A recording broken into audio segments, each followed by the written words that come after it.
Hello, welcome to Graceful Embroidery, and as you can see here I've got something very special in my hoop.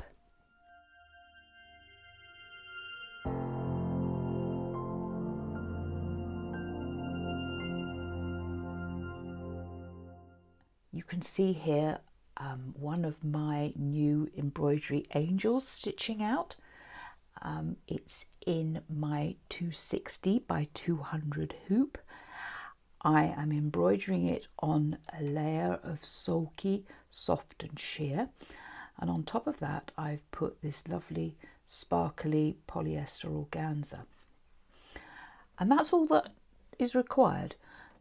In fact, if you look really careful, you can see there's a line down here because I've run out of really wide soft and sheer, and it takes a long time to arrive here in the UK. It's not available in here. I have to get it from America. So what I've done is I've actually layered. You can see there's a narrow piece here. I've overlapped it by a bit of an inch, about an inch, and I've sprayed some 505 adhesive on to hold it all in place. And because it's no show mesh, it hardly shows, and it's only really here right on the far left edge of the design.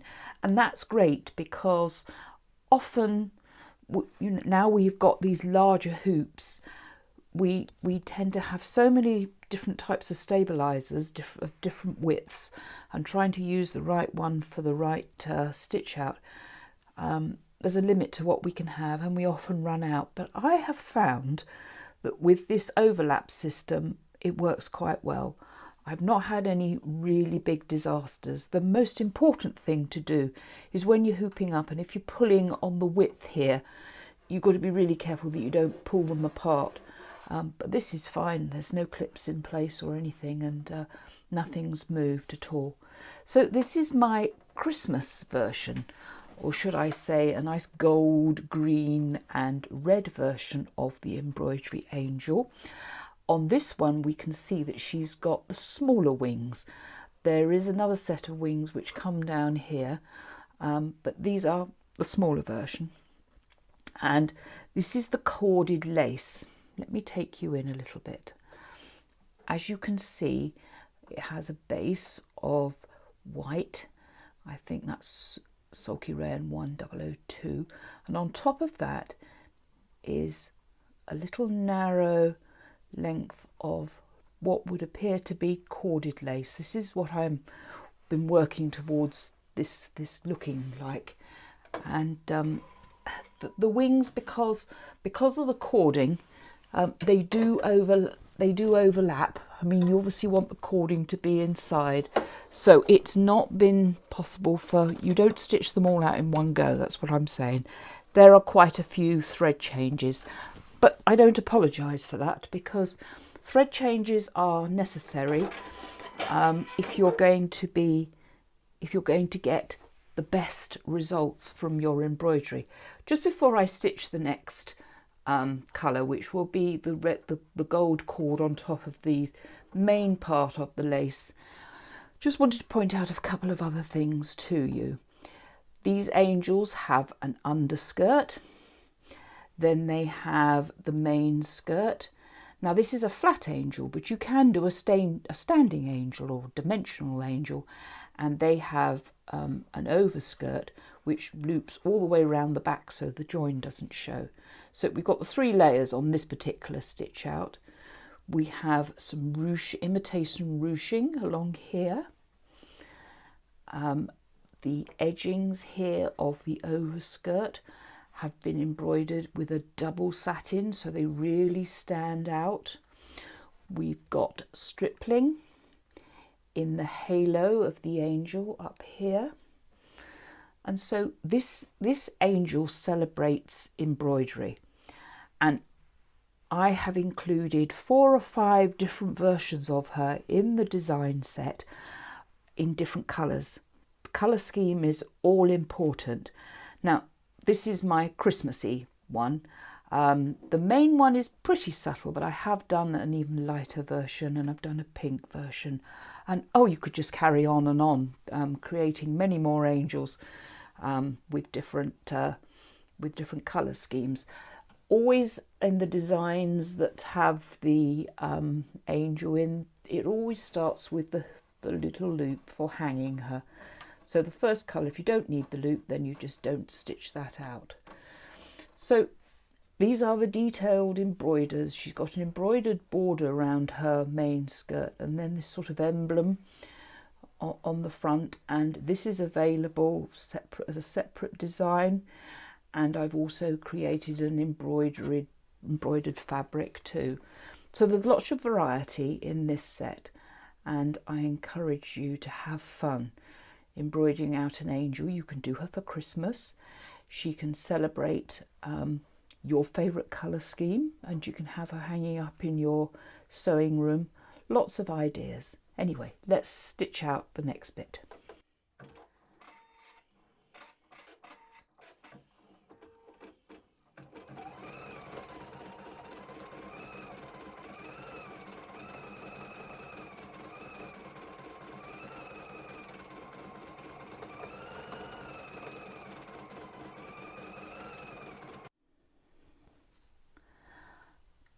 I'm a little bit further along with embroidering out this Christmas angel, and I've actually got to the part in the stitch out where there is an option to add an applique bodice, and I thought, oh, let's dig out some of my lovely burgundy or deep red silk dupion and use that. Now it has actually stitched out the shape, which is what it does first, and this happens just after the cuffs of the sleeve are done.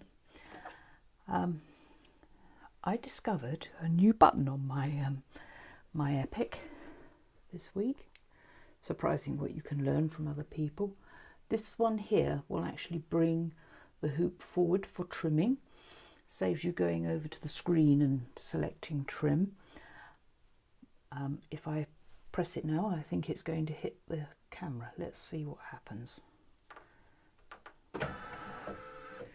Oh, it stopped a centimetre from it. So let's take this down. Now, in fact, it's moved it so far forward that this part is as you can see, it's not over the table, the unit, so it's harder to press down. But I'm putting some of my, whoops, I've gone too far there.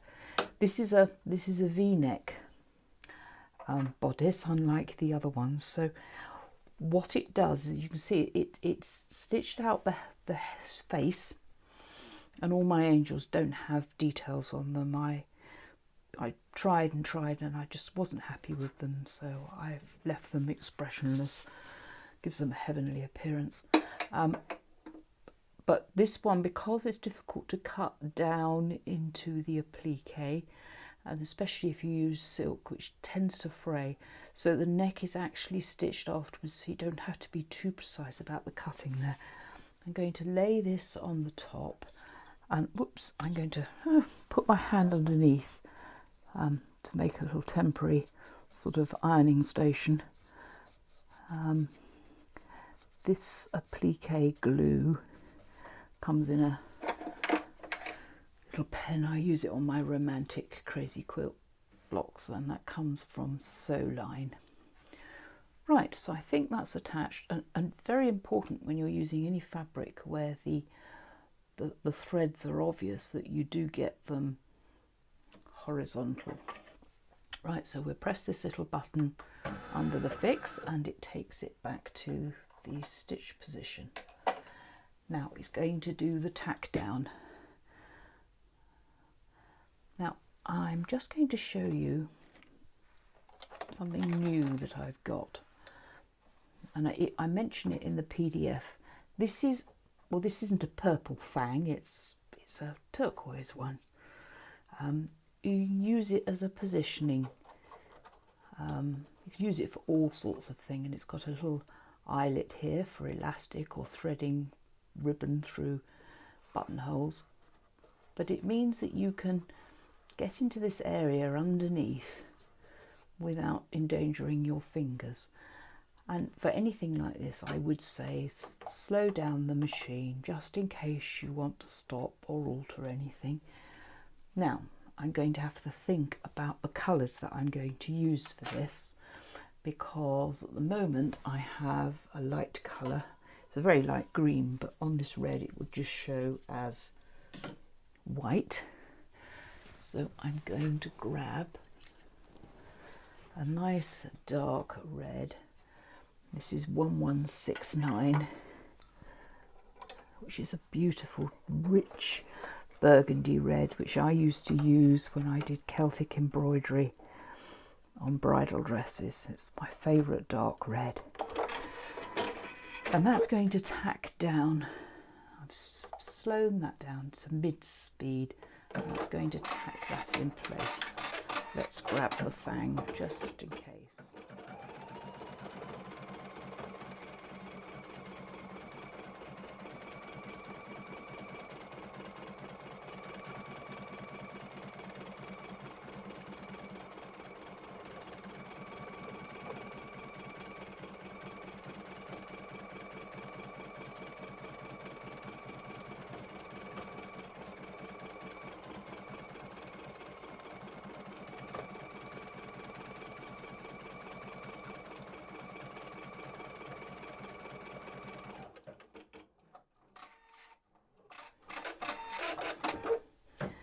Now, the tension on this Epic 2 is very good, and you don't often get show through of the bobbin thread, but as you can see, there's a tiny little bit of white come through here. And obviously, for the best results, if you're not absolutely sure, or you want to be careful that nothing shows through. I mean, obviously there's the old trick with felt pens, just to colour in the red, the white bits that show. But if you really want to be sure that it's going to look lovely, then wind some of the thread you're going to use for the embroidery onto your bobbin and stitch that out with that in the bobbin, and then you can't possibly have any show through. Right, that needs to come off the machine. I don't believe in trying to cut appliques when everything's hooped up, especially when I have a camera in front. Best to give yourself time and take it off. Here we have, I've placed it underneath my nice light, which has actually got a magnifying glass on it, which helps. And I'm not going to use these scissors. I prefer curved scissors. I'm not sure about the sharpness of these ones. I've never used these ones for... Oh no, they're not too bad.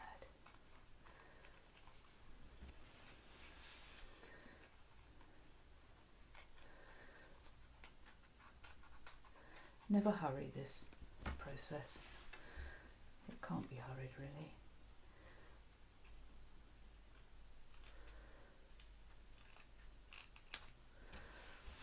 Now I'm trimming quite close, and it's not really required, except for the fact that this, whoops, I've got them at the wrong angle and they're not cutting.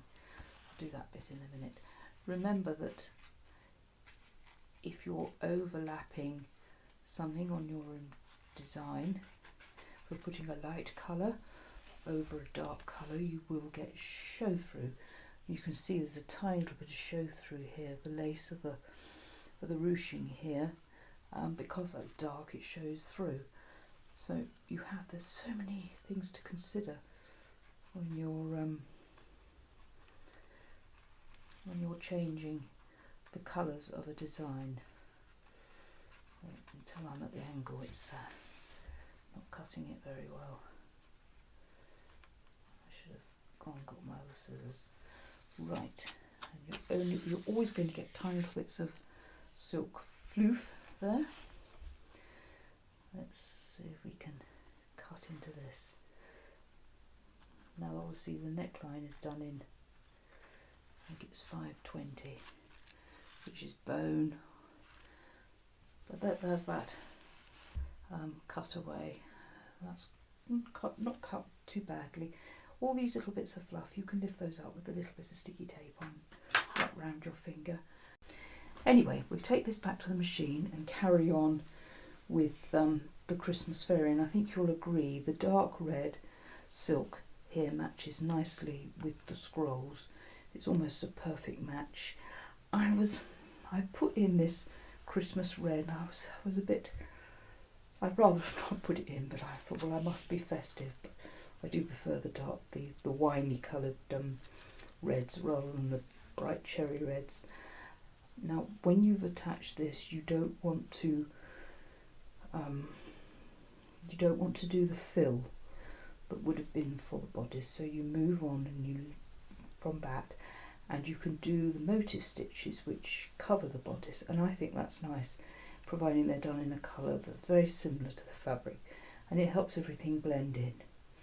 And I believe that the overlay, or the satin stitches, or the double satin stitches, and the high collar that go around here are done in the gold which is on the sleeves.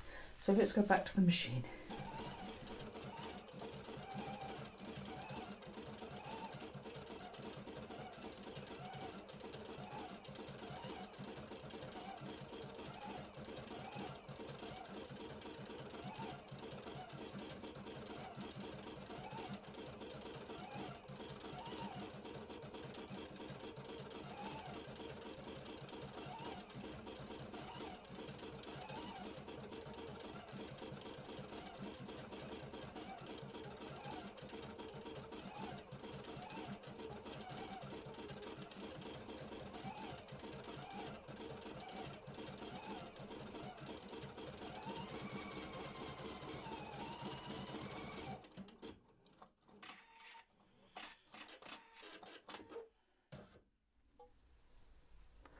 You can see the neckline sits nicely over that fabric, and how that it doesn't need, it looks so much better than having to try and trim it when the neckline's in place.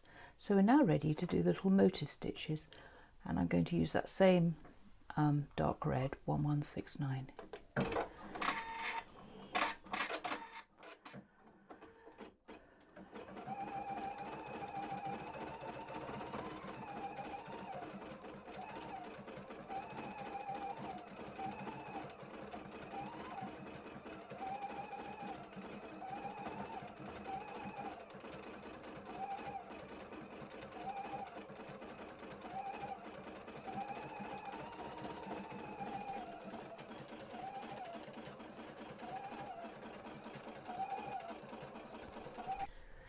So those are the motif stitches that stitch over the bodice, and I think you'll agree how different they make the bodice look. I'm now putting the Sulky Rayon 1072 on the machine.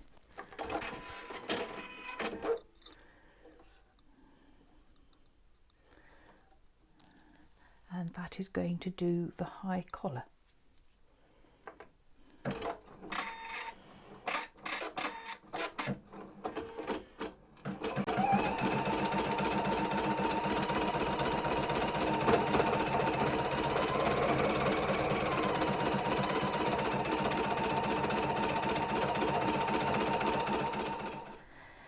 Now the Christmas angel has been embroidered. I just wanted to show you the final result, and also show you how I think I could have improved the angel. So here you can see the satin stitches and how they go up round the high collar. The only thing I would say is just you can see I've got a tiny little bit of silk protruding beyond the satin outline, and after I stitched this I did in fact widen it slightly, so that shouldn't happen to you. You can see, let me show you the details of these wings.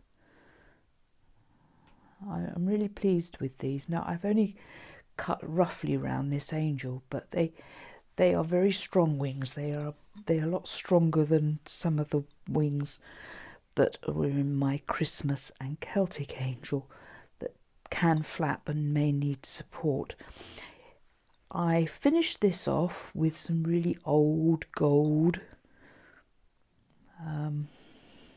stitching, metallic stitching for the little heart here, the tiara and her earrings, and I also put that in the centre of the medallions, but for some reason or other something moved in the hoop, which just goes to show it happens to all of us. So my biggest disappointment in this design was that I used the red. I wish I'd just gone for the darker colours and not used the red, and perhaps not used such a dark lace here. It probably would have been better to put gold here and to have done the ruching in, or the ruching in gold or in the red, and then you can do a contrast for the little satin border each side. But anyway, that's my Christmas version of the angel, and I look forward to seeing you in the next video in this series on the Embroidery Angel, when we'll discuss another feature. Thank you for watching. I really appreciate it if you could subscribe to this channel if you've not done so already, and also that you hit the like button, and better still, leave me a comment. I would love to interact and hear your opinions and ideas on these embroidery designs. Until next time, happy embroidering. Bye for now. Take care.